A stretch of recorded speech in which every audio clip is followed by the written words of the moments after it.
Okay, this is the youth group recap. Here we go. So we're going to read Ruth, chapter 1 through verses 1 through 5. The note is that the main theme of this book is God's transforming broken into whole and empty into full. Okay, then we're going to read Ruth 1, 6 through 18.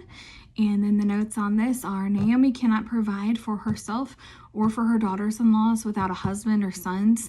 So all three of these ladies are vulnerable. That's kind of what we're dealing with here. Verses 16 through 17 are often said at weddings, which is funny because this is not man-woman romantic love. This is a daughter-in-law to her mother-in-law. So I think that's so interesting. But it is a beautiful portion of ancient poetry. And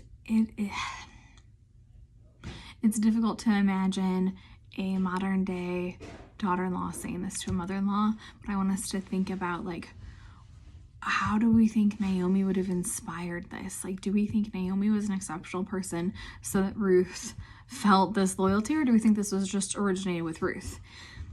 What do we think was going on? So one of our first questions, what do we think was going on through Ruth's mind when she said this? Question 2, what kind of person do we think Naomi was to inspire this kind of loyalty? Number 3, do we think Naomi had been teaching Ruth about the one true God? Why or why not? Then we will read Ruth 1, 18 through 22. Is it fair of Naomi to blame God? And is that what she's doing? Or is she just making a statement of how she feels? Note on 122, the spring harvest is when the barley will be ready. So in Israel, so that we know this is springtime. We will then read Ruth 2, 1 through 7.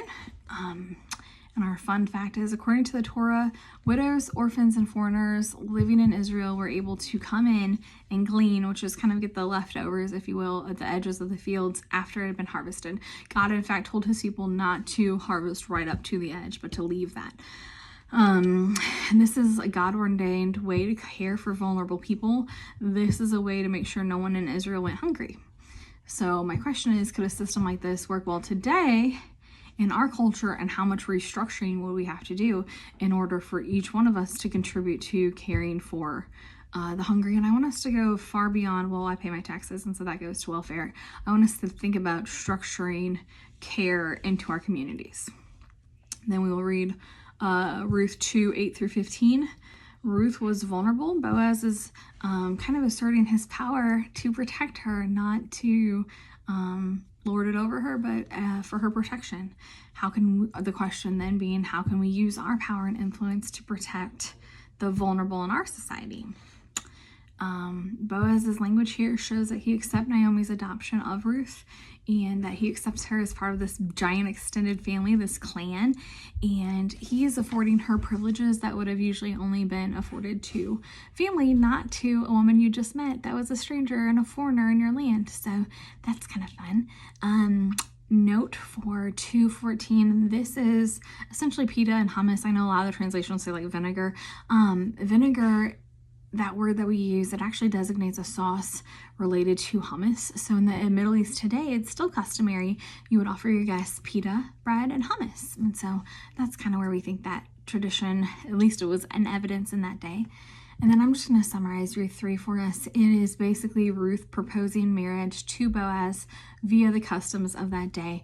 The law said that a male relative could marry Ruth, and then the child that they had, their first child, would be able to carry on the name of the family that she'd originally married into, her husband that had passed away, his family, so that line would kind of continue, and so the land and the inheritance would go through that.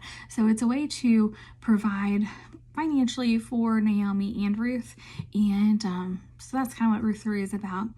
And then we're going to read Ruth 4, 13 through 21. And kind of to wrap it up, Naomi, who lost her husband and both of her sons, now gets to be a grandmother after all. So she's back to being full, right? Earlier she said, don't call me Naomi, call me Mara better.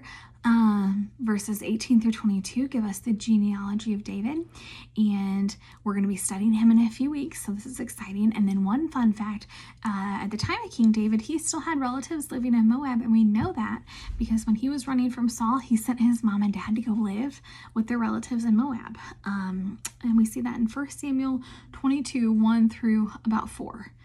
Okay, thanks for watching. I'll see you at youth group.